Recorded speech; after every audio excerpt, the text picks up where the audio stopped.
We are live. Welcome back to another edition of the Earle Sports Bet Show. My name is Nicholas Earle. I'm joined here by my brother Tim. And today we got another full MLB slate we're going to be going over for today. And then we got a couple football games after that. So it should be a good day for betting. But before we get into the slate for today, you guys always know what we do. Beforehand is we recap what happened yesterday, what went right, what went wrong, and all that fun stuff. So looking at it for me yesterday, I went 3-2-1 in baseball, and I went 0-1 in football. Start with football. That was frustrating. That was really frustrating. I had the over 38.5 or 38. It was 32-0 heading into the fourth. I'm thinking, okay, all we need is one touchdown and we're good. Patriots are driving down the field. They're first and goal at like the 4. Next thing I know, they're kicking a field goal, and that's it. Nothing else. Philly does nothing. 35-0 final. Under hits. Very frustrating end to that game there. On the other side, for baseball, I went 3-2-1. Push from Baltimore and Tampa Bay over. Luckily got that 9th inning home run to push that over, or push that to a push. Did lose on the Milwaukee first 5 run line. If that's not a bad beat, I don't know what was. They were up 4-1 with 2 outs in the bottom of the 5th. The Cardinals drive in a run, and then O'Neal hits a 3-run shot. So yeah, that was very, very frustrating, that inning for me, because that cost me having a really nice day. And Baltimore team total over, they scored 2. So that is what it is. And then my wins, the Yankees first 5, they take care of business. They're up 6-0. They are a team that is on fire right now. And then we also hit our Arizona first 5. I hit plus 163. And then I hit my play on the Chicago White Sox run line. Our best bet was the full game run line. I had the first 5 run line personally. I hit our best bet, but the best bet loses full game. So overall, 3-2-1 yesterday. I did make a little bit of money from Counter-Strike, but Tim can go over what happened with that one. So how was yesterday for you? Yeah, hold on, sorry, I was setting everything up. It was a profitable day because of Counter-Strike. Start off with that stuff. I went 3-1. I went 2-1 on my video picks. I added a live bet in there after Heroic went down 1-0 in their maps, and then they came back and won. So a 3-1 day there. Hit on 2 nice plus monies, and overall solid there. And then as for NFL, I was on the wrong side of both games. On a wrong side of the same game, I had the Eagles and I had the over, and neither one of them hit. It happens. I'm not worried about it. It's just preseason. We'll have a couple preseason games this week. Probably won't have anything for week 3 because that's going to be some crazy, weird stuff going on then. But for baseball last night, I had we had the over in the Rays-Orioles game. That one was a push. I had the under in the Seattle game. That one did not work out. I had the under 9 in the Houston game. Went to extras. Houston scored 3 in the top of the 10th. It ended up hitting 6-3 and pushing. 2 pushes yesterday. As Nick said, our best bet was the White Sox on the run line. Did not cash. But one of my favorite games of the day yesterday, Arizona Diamondbacks and the Philadelphia Phillies. I had the under 8.5, and I had the Arizona Diamondbacks. Arizona plus 170, cash. Under in that game, cash. And then I had the over in the Cardinals game. That worked. I ended up late betting the Mets last night because it was a bullpen game for the Dodgers. Yeah, that didn't work out. I forgot the Mets don't know how to hit right now. So I'm going to lay off those games from now on. But overall, yesterday, slightly profitable day because of my Counter-Strike. Yeah, we'll take a look at the chat here. Yes. I was getting to that. Sorry. Let me control the comments. Thank you. Good morning, Tiffany. What's good, Marcos? How are you doing today? Lenny, well, you know what they say, money never sleeps, Lenny. So Good morning. I know it's at the crack of dawn there at 8 o'clock in the morning over in LA. So yeah, that was our two-teamer yesterday. Patriots over in Milwaukee, run line first half. Yeah, that was bad beats, both of those there. They both should have cashed. Hey, cash my over. And we won that Little League World Series game. Yeah, we were joking around about that. Bet on them 12-year-olds. Woo! Yeah, we were joking around about that during game time decision yesterday. We were like, oh, let me throw money on the California Little League team. I will say legit. Hold on, I'll bring up my bet for it. You bet what? $2.65 to win $1? Yes. Like literally $2.65. Yeah, literally $2 and well, I'm not gonna pull up my screen because I don't want all my other bets up there. But yeah, I legit bet. Oh no, I can do this now. Hold on. Share screen. And they dominated. Yes, they did. Share screen. Yes, I did it just for the funny part, but there you go. I bet $2.65. It was a minus 265 line. I'm not going to bet a lot of money on Little League World Series. That's a joke. I put half a unit on it. I had California at the minus 265. Bam, they would have hit the minus 2.5. So overall, can't complain there. We did that. Me, Nick, and Detroit Lenny did that as a joke after the game time decision show, which 6 o'clock today. If you guys if you want to join me, Nick, and Lenny again. And we'll talk some more Little League World Series. Yeah. Oh, you took a minus? Yeah. Me too. I took that plus money as well. But let's see if we can find any other plus money spots here on today's slate. And we'll kick it on off here with with Pennsylvania and you're talking about MLB. Okay. Yeah, I'm talking about real baseball.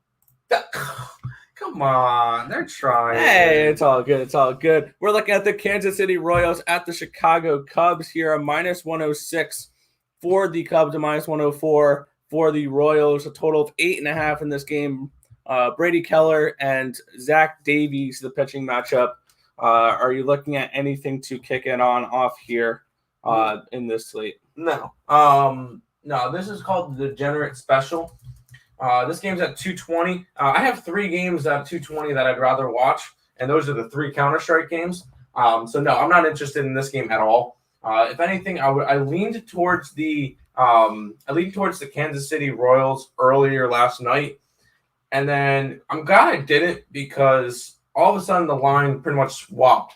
It opened up with Chicago at plus 105. Now Chicago's a minus 107, minus 110-ish, depending on where you're shopping. There's no way I can back either of these teams. Both of them have not played well the past couple days. Except, actually, sorry. Kansas City has. They took 3 out of 4 from Houston. But Kansas City, 4 out of the last 10. They won 4 out of the last 10. Chicago's won 2 out of their last 10. They've won 2 in a row, though. But they've won. Shut up. Please shut up. Just saying. No, but this is not something I want to get to. Yeah, looking at this matchup for me here, Keller is 7-12 with a 5.62 ERA, a 1.69 WHIP, 123 and a third innings pitched, 109 strikeouts, 59 walks. Zach Davies 6-9 with a 5 ERA, a 1.53 53 WHIP, 120 and 2/3 innings pitched, 91 strikeouts and 62 walks. And yes, I have this scrolling across the bottom of the screen because if you guys are planning on betting this game at all, that's probably a number you should call there. These are 2 teams that I'm not going to be touching this game or probably this series with a 10.5-foot pole. These are just 2 bad teams that are playing bad baseball that are probably both on my fade list right now. So I'm not trying to get involved into this game at all. So this is a 1-800 gambler game for me here. Staying away from it. Absolutely no interest in this game whatsoever. I got you. Can we move on to a game that is actually halfway decent? I gave you this one. Do you have some money on this one? I don't know. But 1-800 gambler. But no. We have the New York Yankees and the Minnesota Twins in this one. A minus 222 for the Yankees, a plus 201 for the Twins. A total of 8.5 in this game. We're getting Chris Barnes and Nestor Cortez, the pitching matchup for this one. Barnes this year is 0-2 with a 4.91 ERA, a 1.36 WHIP, 18 1/3 innings pitched, 9 strikeouts and 5 walks. On the other side, Cortez 1-1 with a 2.55 ERA, a 1.09 WHIP, 49 and third innings pitched, 53 strikeouts and 14 walks. And this is one of those games that I was super close to betting, but I just did not get involved with. I was looking at the Yankees in this game. You can get them first 5, run line for minus 150. I had this game priced around 145, 150. So, this is not a spot I'm trying to get to personally. So I was super close to pulling the trigger on the Yankees this morning. I don't feel like this is the right spot to do it. So I'm going to lay off this game. Potentially this is the letdown spot after sweeping the Red Sox. But this Yankees team, I'm not trying to go against them. They're 8-2 in their last 10 games. They've won 7 in a row. But I just feel like there's not enough value to bet them right now. So I'm going to be passing on this game. But the Yankees are definitely a team I'm looking to back the rest of the season. Yeah, I pass on this one as well.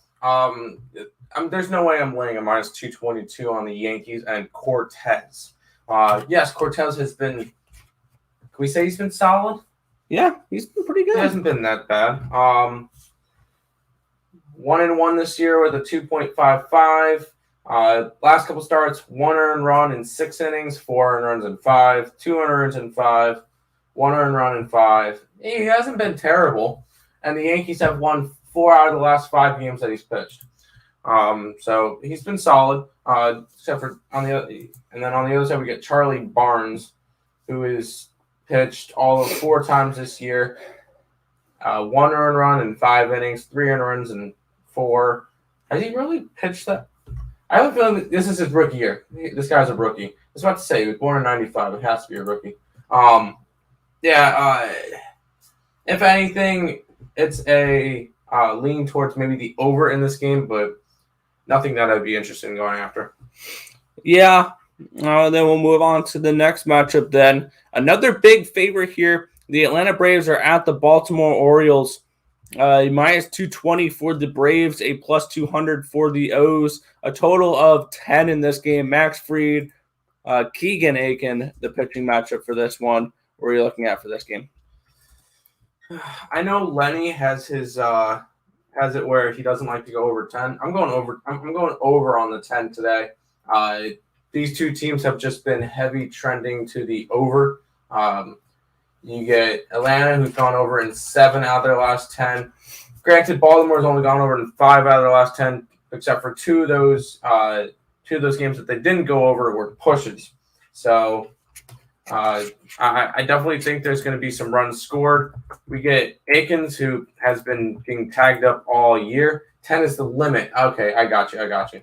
We get Aikens, who's been getting tagged up all year. And Max Fried, he's been all right, but I still think Baltimore can tag him up just a little bit. He's 10-7, a little bit at 3.79 ERA. And his last 3 starts that he's pitched, Atlanta's gone over. So I went with the over in this one, over the 10, and just take that one over.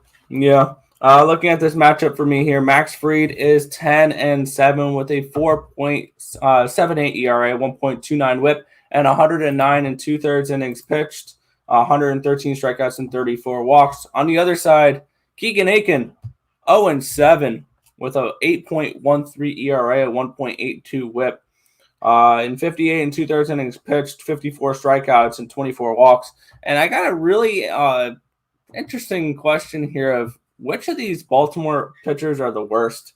Because you got Keegan Aiken, which is 0-7 with an over 8 ERA. You got Jorge Lopez, which I think is 3-14. You got Matt Harvey. And the real question is, can the Baltimore Orioles get to an L20? Maybe. They're at 15 right now. They get Atlanta this weekend for 3. Yeah, but looking at this game for me here, Colby Aikens looked absolutely terrible this year, and there's only 4 pitchers that have lost you more money backing them this season than Aiken has. Aiken is the Orioles are 1-9 in his starts. You're down $801. The only pitchers lower than him, Luis Castillo, which has been pitching a little bit better as of late, Jake Arrieta, Adbert Alzolay, and JT Brubaker. Yeah, I love the the Braves in this matchup here. These are two teams that are on polar opposites of how they're playing right now. With the Atlanta Braves winning 9 of their last 10 games, they've won 6 in a row. And on the other side, we all know that the Orioles are on a 15-game losing streak here. So I feel like it's going to be very easy to bet Orioles games coming up. And that's plain and simply to take the other team either on the first 5 or full game run line. And that's exactly what I did here. The price has gone up around 3 cents since I bet it, but I'm going with the Atlanta run line here in the first 5 innings at minus 163. I think that's actually not a bad price considering the way that these Orioles have been playing, because in these 15 games, Tim, that they have this 15-game losing streak, they have covered the run line a whopping 0 times. Yeah, they've been really, really bad. So, I'm going with the first 5 run line here, even if I have to lay a minus 163 on it. I also do not hate minus 2.5 runs at minus 120 for the Braves. I think they absolutely take care of business in this game. They should absolutely blow out this Baltimore Orioles team that even at home is 17-37. So, yeah, give me the Braves here in the first 5 run line, minus 163. Okay, a little too juicy for me, but that's fine.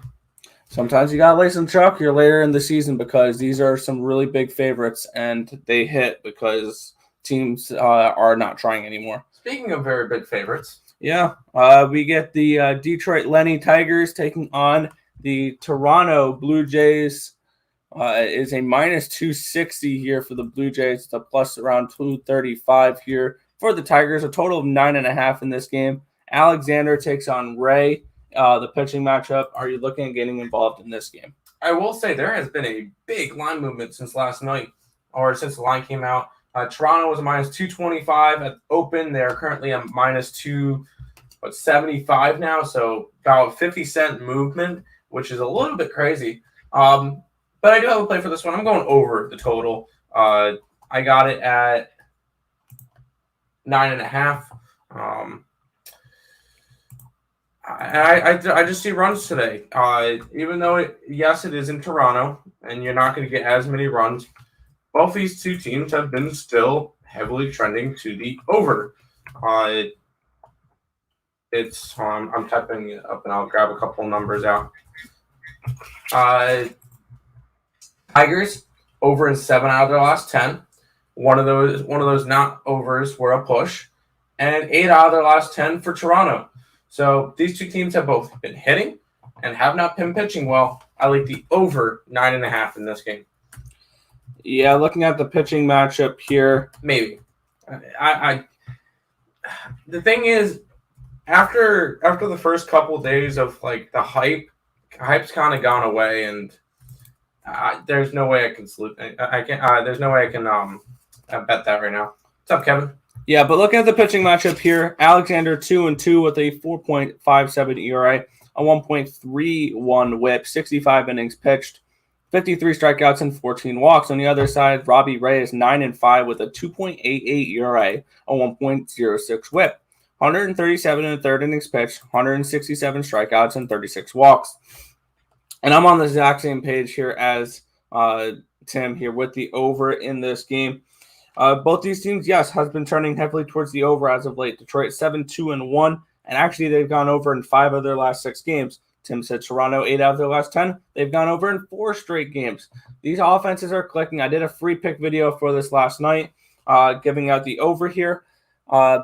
Looking towards the team total for the Toronto Blue Jays as well. That's a 5.5 though. Oh, by the way, last game with the Atlanta Braves, if you want their team total, you're going to need 7 runs from them tonight to cash that, which I think is absolutely absurd. But it is the Orioles. But looking at this game with the Tigers and Jays, I'm going over 9.5 runs for this one. I think we just see tons of offense. Plus, we saw this yesterday. Good old Detroit bullpen, and the Detroit bullpen is probably all gassed out too because they had to use how many bullpen pitchers did they have to use yesterday to blow that 13-10 lead? It was absolutely atrocious. That 1, 2, 3, 4, 5, 6. Yeah, so it's gonna be interesting to see how they bounce back from that. And I would also lean towards the run line here for the Toronto Blue Jays. Am I recommending laying a -140 on a run line or a -180 on a first round run line? Absolutely not. But that's where I would go for that game. Sounds good. Now we get this one. Hit the Miami Marlins here and the Cincinnati Reds. Around a -185 here for the Reds. Around a +170 here for the Marlins. A total of 9 in this game. Eliza Hernandez and Sonny Gray, the pitching matchup for this one. And looking at this matchup here, let me get the pitchers up.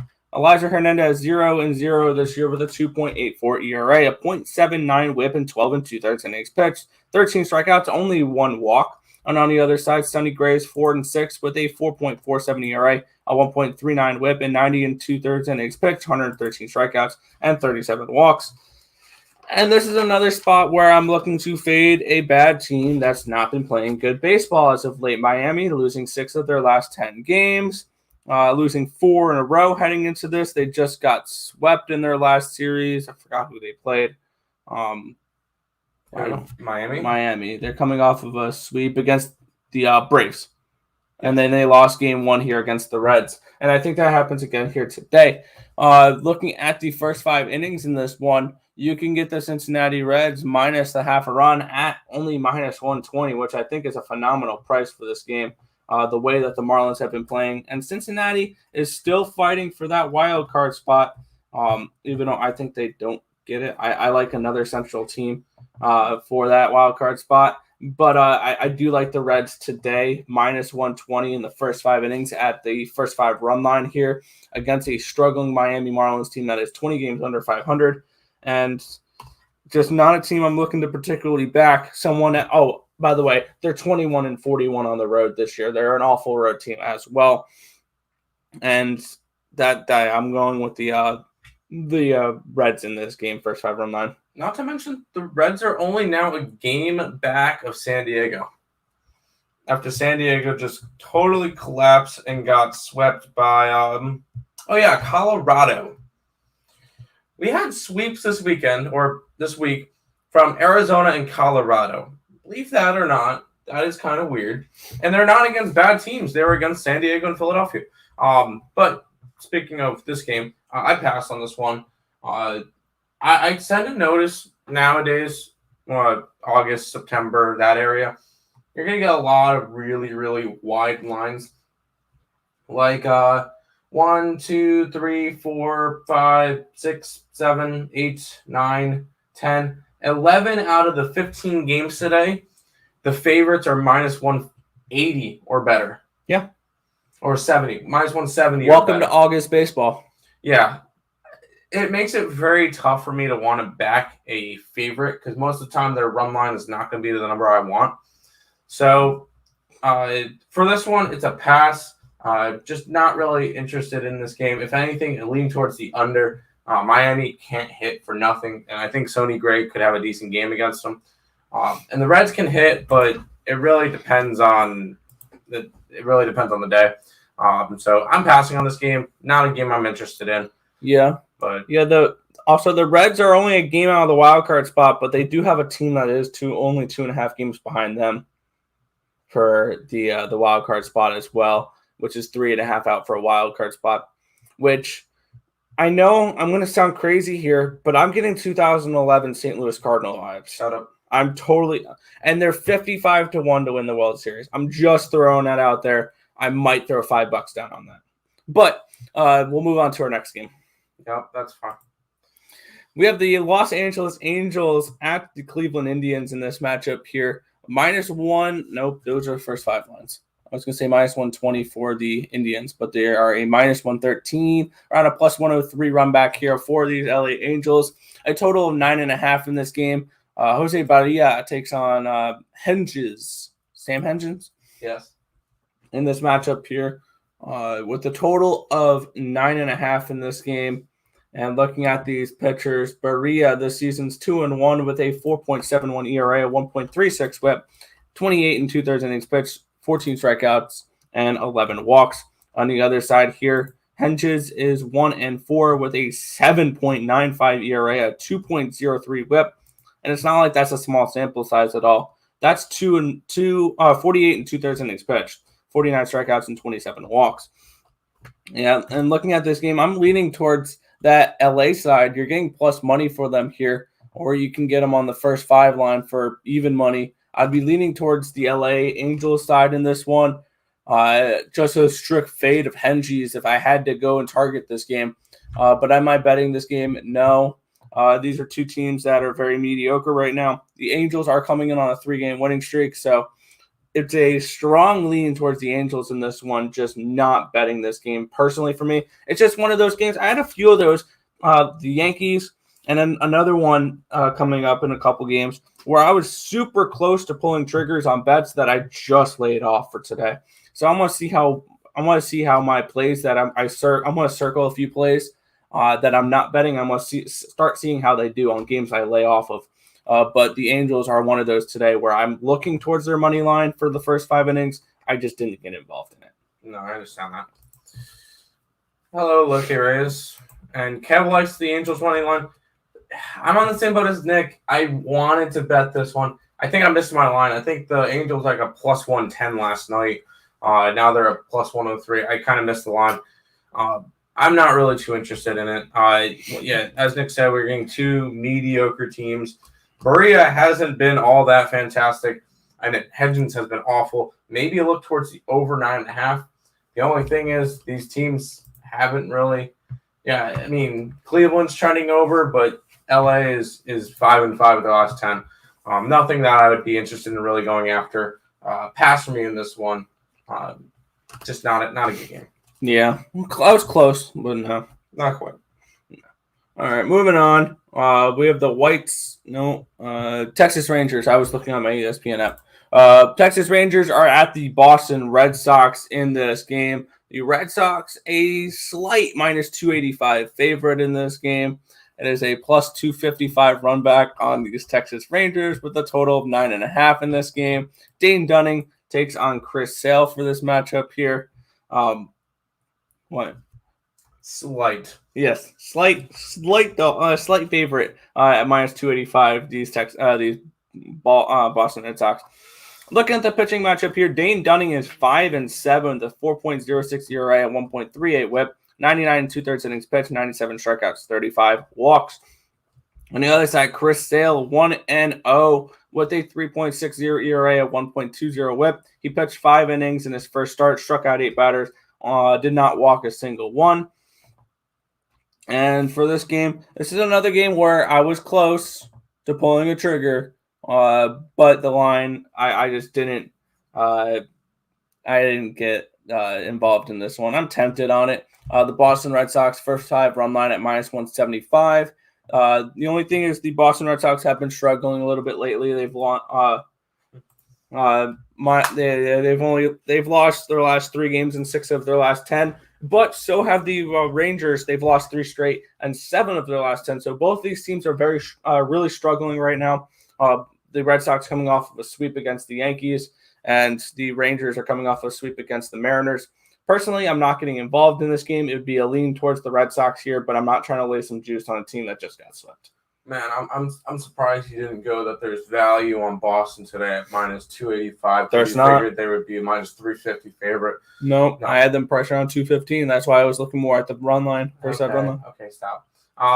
This one's another one that I passed on. If anything, it's probably lean towards the over. I think Boston absolutely smacks tonight. So you're thinking team total for the Red Sox then? I mean, but I do think Chris Sale lets up some runs too. I know that this is his second start since 2018, so he's still trying to get into the groove. He pitched all of 5 innings last game. I do think that he lets up a couple runs as well, along with his Boston bullpen, who has not particularly been that good lately. So maybe a lean towards the over in this one, but overall, I'm not interested in this game. Fair enough. Then we will move on to our next game here. The Chicago White Sox are at the Tampa Bay Rays. This is our best bet over on Picks and Parleys. If you guys want to check that out, link to that is in the description of the video down below. But moving on to our next game here, the Washington Nationals are at the Milwaukee Brewers in this game. We're getting we're getting Patrick Corbin and Brent Anderson in this matchup. The Brewers are on a -200 favorite, around a +180 run back on these Nationals. With a total of 9 in this game, are you looking at getting involved in this one? Yeah, normally I don't give out lines like this. I got it at even money. I'm going with the Milwaukee Brewers on the run line. They're -103 now. I'm just gonna take it for right now. I got it at even money. I'm not gonna complain about a 3-cent line movement. Should the Brewers absolutely smash? They should. They just came off a good series against St. Louis. They're at home against a Washington team that has not been good lately. 3-7 their last 10, including a 27-29 road record. So, should Milwaukee smash in this game? Yes. So I'm going with Milwaukee run line. It's at -103. Whatever. I'm fine with it. Yeah. Looking at the pitcher stats in this one, on ESPN, it still has the Nationals as undecided, but they will have Patrick Corbin this starting, which has not looked good at all this season. And on the other side, Brent Anderson, 4-6 with a 4.09 ERA, a 1.30 WHIP, and 77 innings pitched, only 48 strikeouts and 20 walks. And looking at this game here, I love the Brewers in this matchup here. Brent Anderson's not my favorite pitcher to back for this Milwaukee Brewers team, especially when you have pitchers like Corbin Burns, Brendan Woodruff, and Freddie Peralta. And then Adrian Hauser's not been bad either. But I think Brent Anderson's going to be a nice little bullpen piece come playoff time when I'll probably have a World Series ticket on the Brewers. But I'm going with the Brewers here, a first 5 run line here at -110.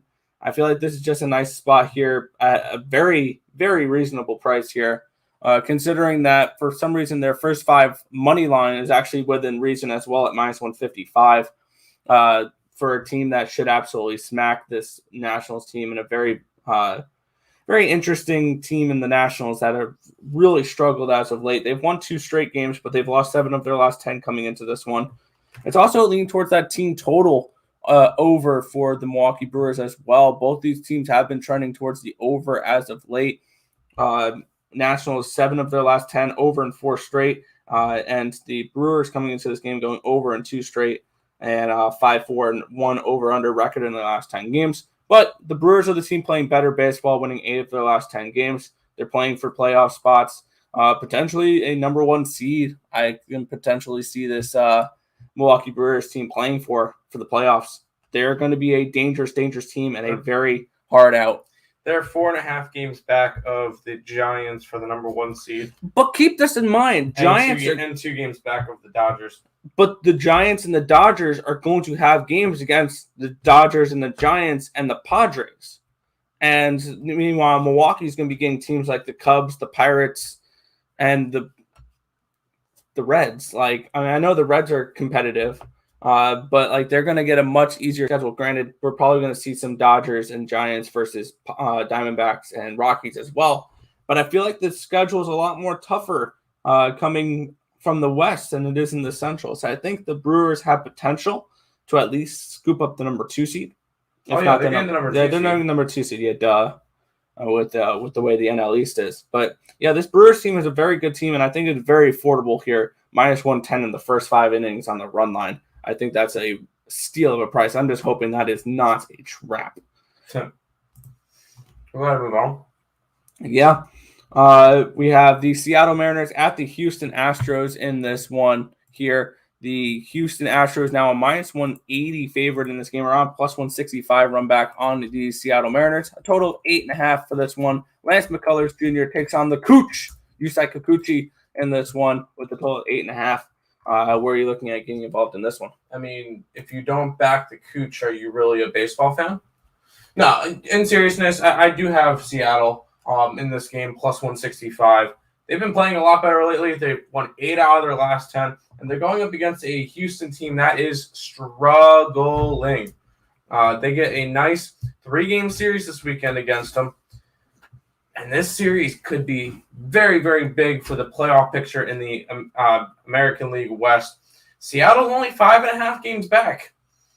a good series here. They could put themselves 2.5 games back with a sweep. They're right back into playoff contention, either for the wild card or for this American League West. I really like the Seattle Mariners in this one. I grabbed them at a plus 167 last night, plus 165. Nice price tag. We do get Cooch and Lance McCullers Jr. pitching today. Maybe even I'll lean towards the under because this Houston team has not been able to hit. And Seattle has a decent pitching staff and a good bullpen. So I'm going with Seattle today. A little bit of a dog. Let's get it. See, unfortunately, we should have pulled the trigger a couple weeks ago when they're 40-1. You can get the Mariners to win the division at 14-1 now.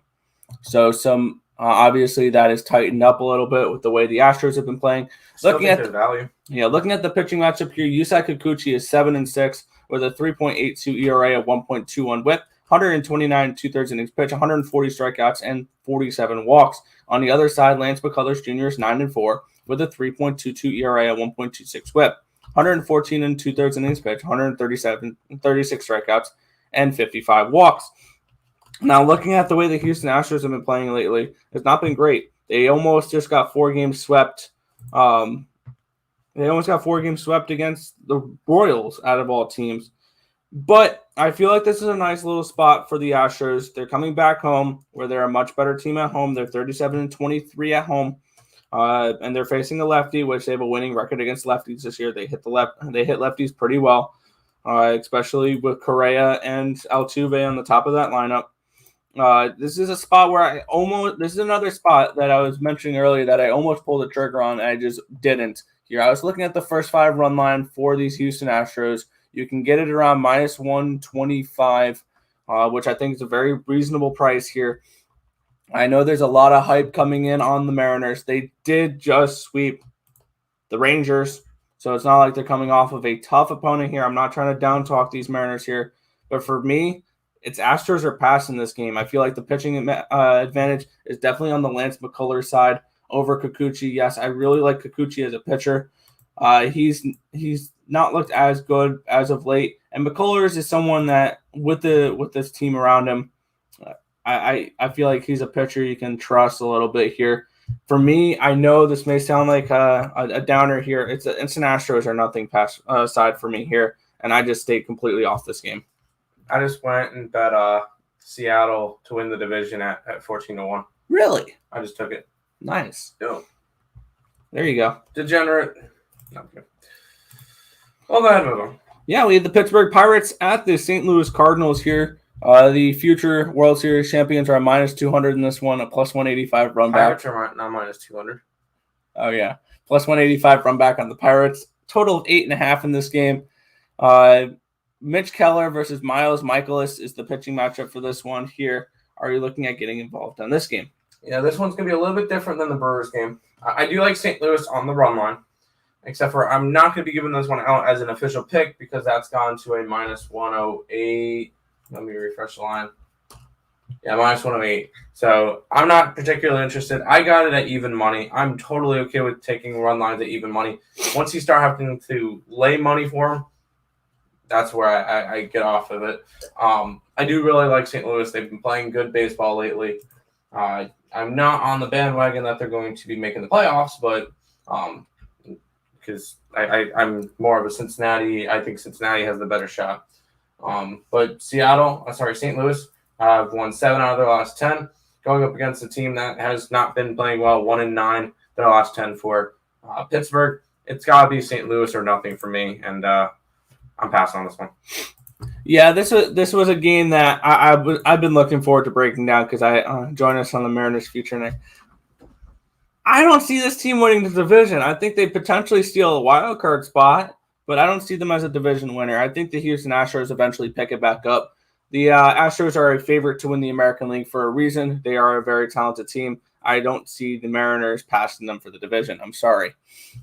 Looking at this game, though, Mitch Keller, 3-10 with a 6.86 ERA, 1.85 WHIP, and 61 2/3 innings pitched, 60 strikeouts, 34 walks. On the other side, Miles Michaelis making his second start of the season, 0-0 with a 2.25 ERA, a 1 WHIP, 4 innings pitched, 3 strikeouts, and 1 walk. And watching, they're gonna slip up into maybe go Seattle. Let's get it.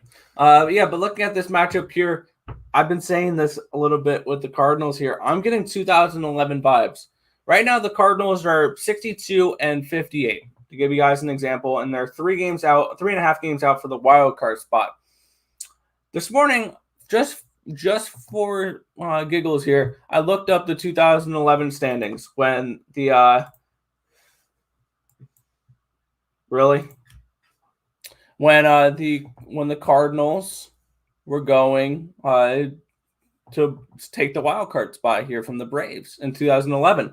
On August 20th, they were 8.5 games out of a wild card spot. They were a team that was all of 6 games over 500. So they were 2 games better in that season, but yet they were 8.5 games out. And this is a team, they weren't overwhelming. They didn't have crazy. I think Tyler O'Neill could potentially be this year's David Freese. But like this is a team 55-1. I think this is the best long shot you can take in the MLB. It's the St. Louis Cardinals. I think they sneak into a wild card spot because we've seen this before. The Cardinals are a team that in August and September pull a magical horseshoe out of their butt and make the playoffs. And then once they make the playoffs, anything can happen. And you got players with playoff experience like, I know, John Lester and Adam Wainwright. I know they're older, but this is going to be a nice little last hurrah for those guys. I'm not saying they win the World Series. I'm saying there's value on them at 55-1. But going back to this game, I'm taking them in the first 5 innings here, minus half a run at minus 135 for this game. I'm high on the Cardinals right now. They've been playing much better baseball as of late. They've won 7 of their last 10 games, and they just came back from down 4-1 last night. So I know this may sound like a crazy take, but I do like the Cardinals here for at least this game here, minus 135 for the first 5 here. We don't speak of the 2011 postseason. Okay. I'm just saying I'm getting 2011 St. Louis Cardinal vibes this year. They're a team that was far out of the wild card spot. They started playing better in August and September, and they'll steal a spot. Just clip this if you want for when this Cardinals team makes the playoffs. I'm just saying. But we'll move on to our next game. Oh, okay. I know you're like, whatever. We got the Arizona Diamondbacks and the I almost said Arizona Cardinals. Arizona Diamondbacks are at the Colorado Rockies. A minus 185 for the Rockies here, plus 170 for the Diamondbacks. And I feel like this Diamondbacks has a chance. I'm joking. I'm not doing that. World Series, 1,000,000-1. Let's get it. Yeah. The total 11.5 in this game. Tyler Gilbert's taking on Austin Gomber. Gilbert coming off of a pretty decent first start. If you guys don't know, he threw no-hitter against the Padres. So he does have really nice stats. 1-1 with a 0 ERA, a .55 WHIP, 12 2/3 innings pitched, 10 strikeouts, and 5 walks. On the other side, Austin Gomber, 9-7 with a 4.09 ERA, a 1.14 WHIP, 101 1/3 innings pitched, 100 strikeouts, and 31 walks. And looking at Gomber here, I don't know what's up with him, but when he pitches in Coors Field, he is dominant. 5-1 this season with a 1.7 ERA in 42 1/3 innings pitched in Coors Field. I don't know many people who do that. Like that's kind of insane. That being said, I like the first 5 under in this game here. I got it at 6, and it's still at 6. First 5 under 6 runs for this game. Both these teams have been trending towards the under as of late. I agree, under 11.5. But I'm going to take these bullpens out of it because these are 2 really bad bullpens that I do not trust with anything. Which I believe they're ranked 30th and like 28th in the MLB for bullpens. But both these teams have been trending towards the under as of late. Arizona's gone under in 2 of their last 3 games, with the one that they didn't being a push. On the other side, 8 of the last 10 games for the Rockies have gone under the total. and 5 in a row. And I believe Gomber can be able to pitch really well in this game. And Tyler Gilbert, he pitched really well in his first start. I think we can get another decent performance out of him. I was looking at the Diamondbacks in this spot, but the way Gomber pitches at home and the way this Rockies team plays at home, 42-21 at home. How about that for a record? Facing a team that's 14-45 on the road, and 9-23 versus left-handed pitching. That's really what kept me off of this Diamondbacks team. But this Diamondbacks team is playing much better as of late. They've won 6 of their last 7 games. The Red Hot Diamondbacks coming off of a sweep versus the Phillies and taking 3 out of 4 from the Padres. And on the other side, the Rockies are coming off of a sweep as well. So both these teams playing really well. The Rockies swept the Padres, right? Yeah, these are 2 teams that are playing really, really well right now, both coming off of sweeps against the Padres, or 3 out of 4 against the Padres. So I like the first 5 under in this game. No lean on the side, but I think we see a decent pitcher's duel between these 2 pitchers. Yeah, I like what Kev said, the under. I went with the under as well. I got it actually at 12 last night. So once again, I beat a couple line movements by betting at night instead of in the morning. Really happy about that. But yeah, it's got to be the under in this game. 12 is way too much, or 11.5 is way too much. Both these teams heavy trending under. Colorado 8 out of their last 10, and granted Arizona only 5 out of the last 10, but they cannot hit on the road for the life of them. They just can't. So the under is definitely the play for this one. I got it at 12. 11.5 is the current line. Juiced towards the under now. So I have a feeling it's going to hit 11, maybe even 10.5 by game time. So I got a really good line. Really happy about this one. This one should go way under. I like it. We'll move on to the next game here. We have 3 games to go. This is probably one of my favorite matchups of the night that I don't have money on. We have the San Francisco Giants at the Oakland Athletics here. The Giants are on -115. It's a +105 run back here on these Oakland Athletics with a total of 9 in this game. We get Alex Wood and James Capillarian, the pitching matchup for this one. Are you looking at getting involved in this one? No. Yes, I am. But real quick, they start at 2 o'clock today. All 3 games start at 2 o'clock because it's the last day of Group A. Gotcha. But yes, I'm on this one. I did a free pick video on this game last night. I'm after that San Francisco Giants team. They've been playing really good baseball lately. 8-2 in their last 10. Granted, they were wins against the Mets, Colorado, and Arizona. Nope, those were in San Fran. Yep, never mind. They're in San Fran. I was reading that wrong. Never mind. They've had a nice home stretch, but I still think they're a solid team. I think they get the job done. They even have a better road record than the Oakland has home record. So I do like San Fran. Essentially a pick'em price. Wood has the San Francisco Giants have won, I think, 5 straight of Wood starts. And on the other side, we get Capillarian, which he's been all right. Nothing crazy. So I do like the San Francisco Giants at the -118 in this game. So what you're saying right now is it's really hard to beat Wood. Yes, it is. Yeah. Looking at this pitching matchup, Alex Wood is 10-3 this year with a 4.14 ERA, a 1.21 WHIP, 115 in the 3rd innings pitch, 121 strikeouts, and 35 walks. On the other side, James Capillarian, 6-4 with a 3.33 ERA, a 1.16 WHIP, 83 and 2/3 innings pitched, 83 strikeouts, and 29 walks. And looking at this matchup here, it would definitely be a lean towards the Giants in this one. They're playing much better baseball as of late. They've won 8 of their last 10 games, 3 of their last 4. They've had a nice little run here. And they're taking on an Oakland Athletics team that almost got 4 games swept versus a very good Chicago White Sox team. So there's no shame in that, but they almost got swept by them. They lost their ace. So this is definitely an Oakland Athletics team that I don't think will even finish second in the American League West. I think that the Mariners will eventually pass them here. I will say that. But looking at this matchup here, it would be definitely a lean towards the Giants. I saw an interesting stat with the Giants here versus right-handed pitching has been very good this year, 56-27. How's that for a record versus right-handed pitching? And yeah, they have a nice road record as well, 36-24. One of the biggest questions so far for me this season is, how is this Giants team so damn good? They're 35 games over 500 this year, which I never expected. This team is on a pace for 100 wins this year.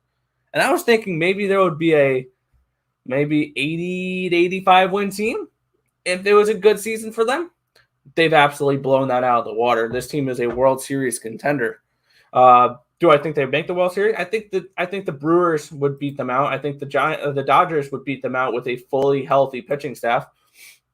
I think that the Giants have gotten lucky a little bit with this division. They've played damn well, but the Dodgers, they would be blowing out this division if Bauer has been around the whole season, if Kershaw didn't go down, if Tony Gonsolin didn't start the season late, if David Price didn't start the season late. Like, all these different factors are really helpful, and they add into a Giants lead the West. I think the Dodgers should have absolutely ran away with this division, but once again, injuries. Or the Padres at this point. Even the Padres. But no, the Dodgers, they've struggled with injuries. Like Seager was out for a while, and Muncy was out for a little bit, and Bellinger was out for a little bit. The Dodgers team was crippled by injuries, which we'll touch them on the next game, which actually we could make that transition over to the next game because I have nothing on this game. We can make a transition over to the Dodgers here. They're taking on the New York Mets in this matchup. Minus 240 for the Dodgers. It's a plus 216 for the Mets. A total of 8 in this game. And holy crap, the Dodgers actually have a listed pitcher that's not some bullpen rookie. We're getting Walker Buehler in this matchup, and he's taking on Carrasco. But yeah, this Dodgers team is still 30 games above 500, and they're in a wild card spot. Let that sink in for a second. Like, this is a interesting situation. They're 9.5 games up on the first wild card spot, which is the Padres. And then if Atlanta was in a wild card spot, or if the Dodgers were in the National League East, they would be up about 12 games right now. See, they shouldn't have moved away from Brooklyn. They would have had a playoff spot. I'm joking. But yeah, looking at this matchup here, Carrasco, granted, only 11 1/3 innings pitched, so take these stats with a grain of salt. 0-1 with a 10.32 ERA and a 1.85 WHIP. 12 strikeouts and 3 walks. On the other side, Walker Buehler, 12-2 with a 2.09 ERA, 0.94 WHIP, 154 2/3 innings pitched, 162 strikeouts and 41 walks. And I had a little skepticism with Walker Buehler and Cy Young Award because when they acquired Max Scherzer, I thought that would take the shine off of him. Absolutely freaking not. Walker Buehler, I think, should be the front runner for the Cy Young Award. I think that he is the best pitcher in the National League this year, and he's carried this Dodgers team. He's been the only real healthy pitcher for this Dodgers team the entire season because, well, Kershaw fell out. Bauer's fallen out. Gonsolin started late. Price started late. I don't think, other than Urias, which I think he's going to slow down a little bit because he's never pitched a full season like this before. Walker Buehler is going to be their workhorse throughout these playoffs. He's going to be the Madison Bumgarner. Oh, yeah. That's a touchy subject with the Dodgers, though. Don't mention Madison Bumgarner. But no, but this is a Dodgers team that I believe has a lot of potential here, and it's going to be a great 7-game series when they face the Brewers in the CS. But with that being said, I like the Dodgers in this spot tonight.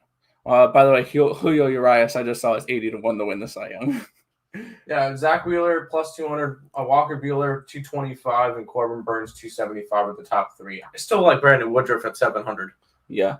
But looking at this game specifically, this Dodgers team, even with all these question marks, with starting how many straight games of rookie relief pitchers and letting their bullpens attack everyone, this Dodgers team is like, I don't care, we can beat you with your bullpen.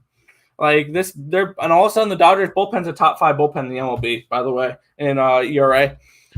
I'm taking the Dodgers here in the first 5 innings on the run line. It is a minus 155, but holy crap, this Dodgers team, even with all these players out, they've won 9 of their last 10 games and 7 in a row. There's nothing stopping this Dodgers team right now. And on the other side, the Mets team, I'm guessing the last month have forgot what baseball is. And now they are a game under 500 with Carrasco that's really struggled so far this season. I like the Dodgers here in the first 5 innings. They should absolutely cruise to a win in this game against a struggling Mets team. So, yeah, give me the Dodgers here. First 5 innings, minus the half a run at minus 155 here. Yeah, honestly, if I was the Mets at this point, I'd be like, DeGrom, you're shut down for the year. Oh, I saw something where DeGrom has a 99.9% chance he's done for the year. Syndergaard, don't worry about coming back. Francisco Lindor, don't worry about coming back. Javier Baez, Get healthy. Everybody get healthy. Get ready for next season, and they're going to smash next season. As long as everybody is healthy come the beginning of the year. So, yeah, it has been. As a Mets fan myself, it kind of sucks to see that we were at All-Star break, we were first place up by 5.5, 6 games, and now they're 6 games back or 5 games back, whatever it is, and under 500. It's sad to see. But, yeah, I'm passing on this game. There's no way I can't lay the minus 241 on the Dodgers. I can't lay the run line that's at a minus 122. Overall, I'm just not interested in this game. Maybe watching it as a fan, but this Mets team is kind of sad now. So pass on this game. Maybe a lean towards the under because the Mets cannot do anything on offense. Yeah. All right, we'll move on to the last game on the MLB slate then. Here we have the Philadelphia Phillies are at the San Diego Padres in this one. Matt Moore, Blake Snell, the pitching matchup for this game. These are first 5 lines. I was about to say that the Padres being a minus 205. They're around 205, yeah. Plus 185 run back here on the Phillies. Total of 9 in this game. Blake Snell, Matt Moore. Where are you looking at for this last game? I'm once again passing on it. I feel like there is a slight value on Philadelphia just because I think that this matchup is a little bit more even than most people think. And Matt Moore hasn't been horrible lately, but yeah, this one's just a pass for me. I'm not laying a plus. I'm not betting the plus 187 on Philadelphia. Overall, no, I'm just not interested in this game. Blake Snell has been better lately at home. He's a good home pitcher, but if anything, maybe a lean towards the under because once again, these two teams cannot hit. Philadelphia under in 7 out of the last 10. San Diego under 6 out of the last 10. Maybe a lean towards the under 9, but I'm not interested in this game.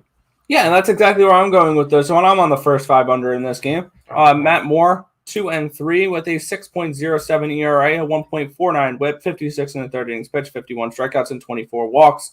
Blake Snell, 6-4 with a 4.80 ERA, a 1.56 WHIP, and 101 in the 3rd innings pitch, 130 strikeouts, and 63 walks.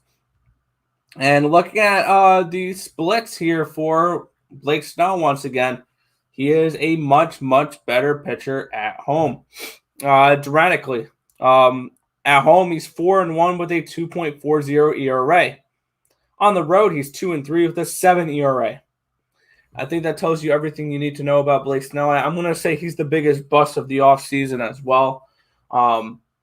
And looking at this matchup here, I do like the under, though. Blake Snell does pitch significantly better at home. And Matt Moore is someone where, actually, surprisingly, he's a very profitable pitcher this year. The Phillies are 7-3 when he starts up $671 backing Matt Moore, which I think is absolutely crazy. One of the more mind-boggling stats of the year. But, yeah, I'm on the first 5, under 5 in this game between the Philadelphia Phillies and the San Diego Padres. I think that this is going to be a lower-scoring, good pitcher duel. So that's where I'm going for this one. Sounds good.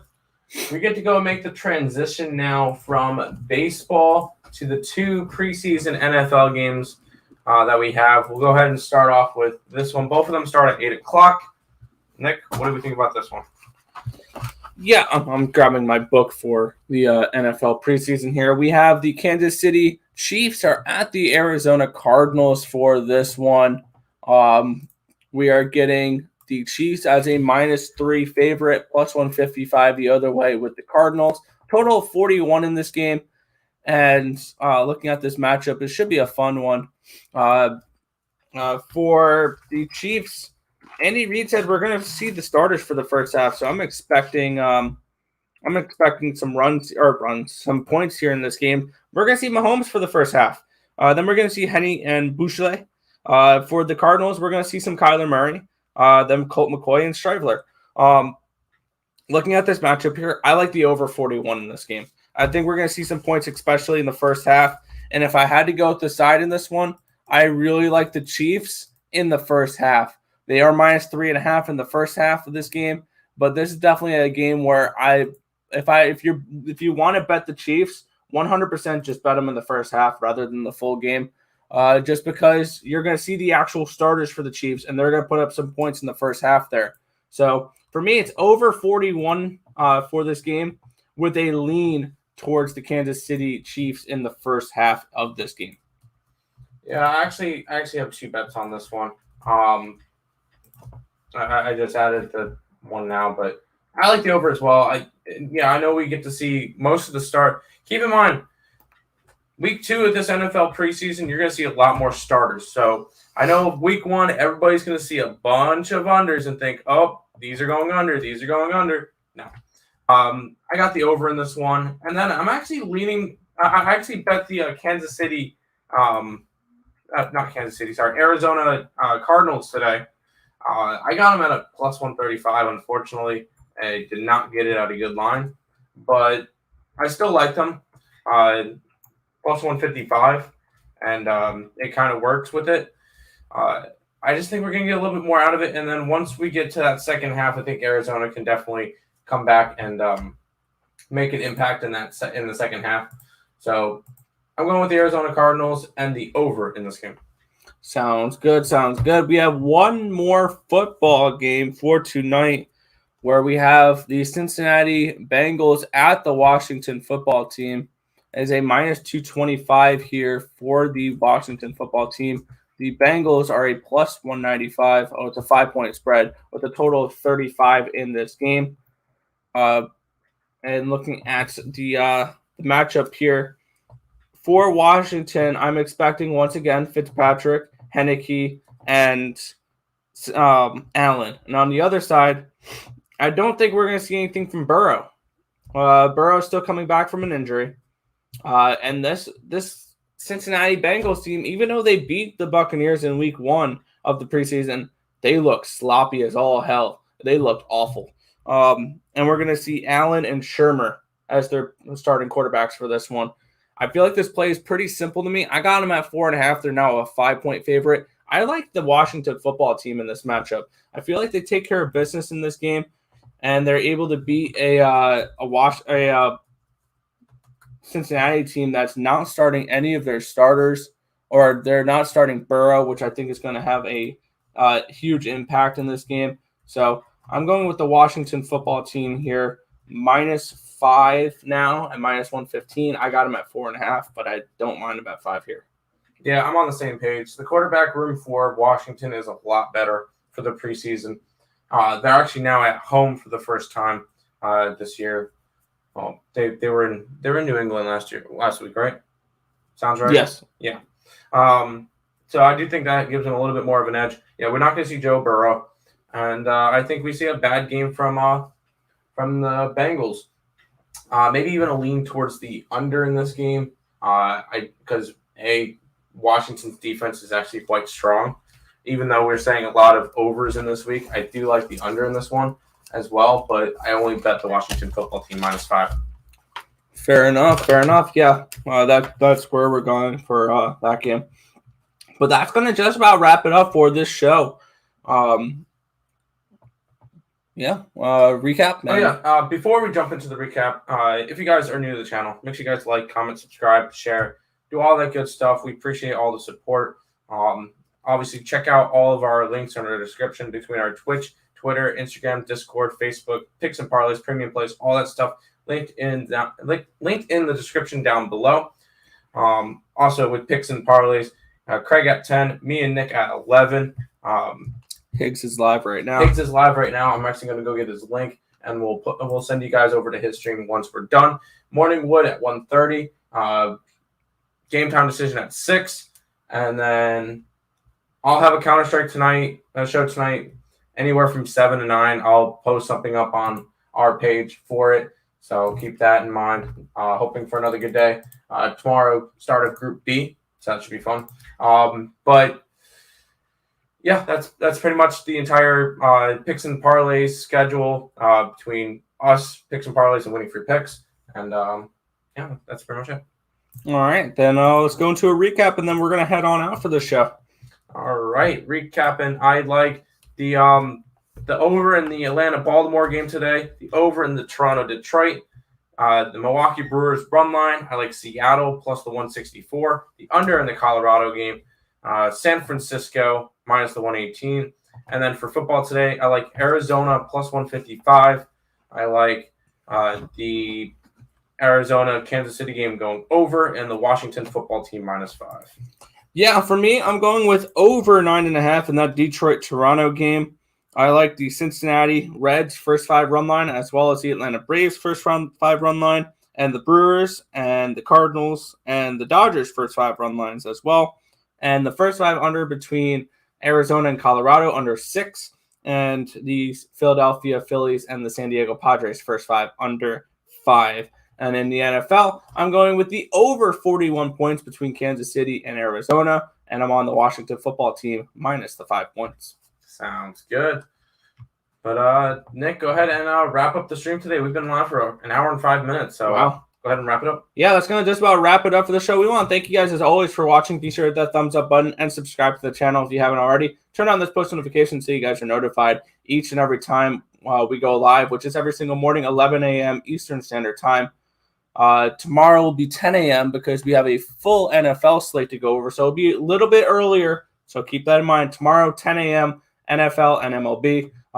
We have a larger slate, so we have to, or 10:30, 10:30, somewhere around there. 10 o'clock. All right.